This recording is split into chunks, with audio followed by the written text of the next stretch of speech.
안녕하세요. 오늘은 신명기 4장의 말씀을 가지고 우상과 형상, 무엇을 믿어야 되는가, 우리 함께 이 말씀을 가지고 주님의 은혜를 나누도록 하겠습니다. 신명기 4장의 말씀은 하나님께서 이스라엘 백성에 그동안 해주셨던 은혜를 통하여 다시 한번 하나님의 약속을 믿고 가나안 땅에 들어가는 그 순간까지 믿음의 말씀대로 하나님만 섬기라는 그런 교훈이 담겨져 있습니다. 특별히 1절 말씀에 너희 하나님 여호와께서 너희에게 주시는 땅에 들어가서 그것을 얻게 되리라. 이 말씀은 모세의 소망이면서 또한 이스라엘 백성들이 40년 동안 지녔던 믿음의 고백이기도 한 것이죠. 이 믿음과 이 소망과 이 마음을 가지고 애굽 왕 바로와의 그 대결에서 승리할 수 있었고, 광야 40년의 여러 여정 가운데서 모든 시련을 이기고 지금까지 견뎌낼 수가 있었던 것입니다. 특별히 이 모세는 이 말씀을 통해서 우리가 분명하게 하나님 앞에 살아야 될 이유를 말씀하고 있는 거죠. 그러면서 하나님께서는 모세를 통하여 우상을 만들지 말고 섬기지 말라고 말씀하셨던 그런 내용에 대한 설명을 하면서 17절에 보면 땅에 있는 아무 짐승의 형상이라든지 하늘이 나는 아무 새의 형상이라든지 땅에 기는 아무 곤충의 형상이라든지 땅 아래 물속에 있는 아무 어축의 형상이라든지 만들지 말라고 말씀하십니다.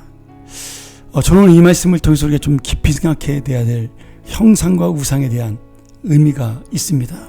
형상과 우상은 다른 단어를 쓰고 있지만 사실은 첼렘이라는 같은 어원의 히브리 단어를 사용합니다. 영어 단어인 이미지도 마찬가지죠. 어떤 경우에는 우상으로 번역되고 어떤 경우에는 형상으로 번역이 되기도 합니다. 이것은 히브리어 첼렘의 의미를 그대로 사용했기 때문인데요. 저는 이 말씀을 보면서 우상과 형상이 다른 것이 아니라 내가 하나님의 형상을 잃어버리는 그 순간 우리 안에 우상이 자리 잡는 것을 의미하는 그런 귀한 교훈이라고 믿습니다. 오늘 내가 눈에 보이는 형상, 내가 눈에 보이는 그런 모습, 그것의 중심을 가지고 그것을 중요시 여길 때 바로 그것이 내 우상이 되고 그것이 바로 내가 섬기는 신이 됩니다. 이스라엘 백성들이 출애굽기 32장에서 금송아지를 만든 다음에 이 금송아지를 향해서 너희를 애굽 땅에서 인도해낸 신이다 이렇게 고백을 하지 않았습니까?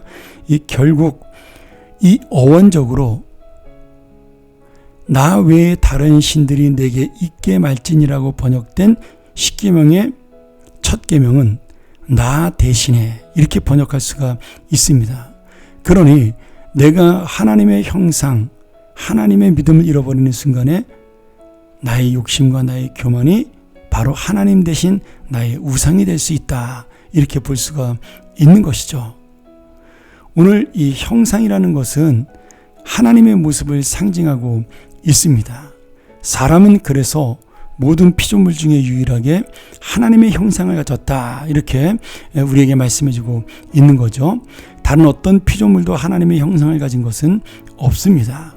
우리의 마음 속에, 우리의 인격 속에, 그리고 우리의 믿음 속에 하나님의 모습이 있고 이 하나님의 모습을 통해 내가 하나님을 찾을 수 있고 또 하나님을 대신하여 이 땅을 다스릴 수 있는 고난과 위임을 받게 된 것입니다.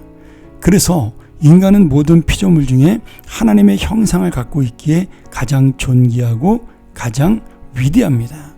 그런데 우리가 이 하나님의 형상을 내 욕심의 우상으로, 내 소원의 우상으로, 그리고 다른 존재를 하나님 대신해서 그것을 섬긴다면 결국 우리는 하나님의 가장 뛰어난 피조물임에도 불구하고 스스로를 낮추는 어리석은 인생이 되어버리고 말 것입니다. 결국 우상숭배는 무엇입니까? 하나님의 형상을 잃어버린 자, 그리고 하나님을 내 마음에서 몰아내고 그 내가 더 소중히 여기는 이 피조물이 만든 우상, 그리고 욕심을 하나님의 자리에 앉히는 자가 바로 우상을 숭배하는 이 자입니다.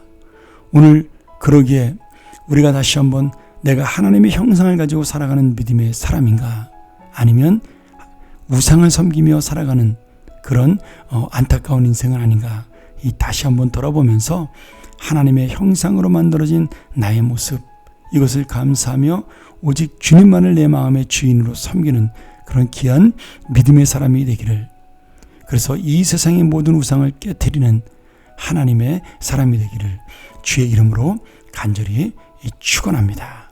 함께 기도하죠.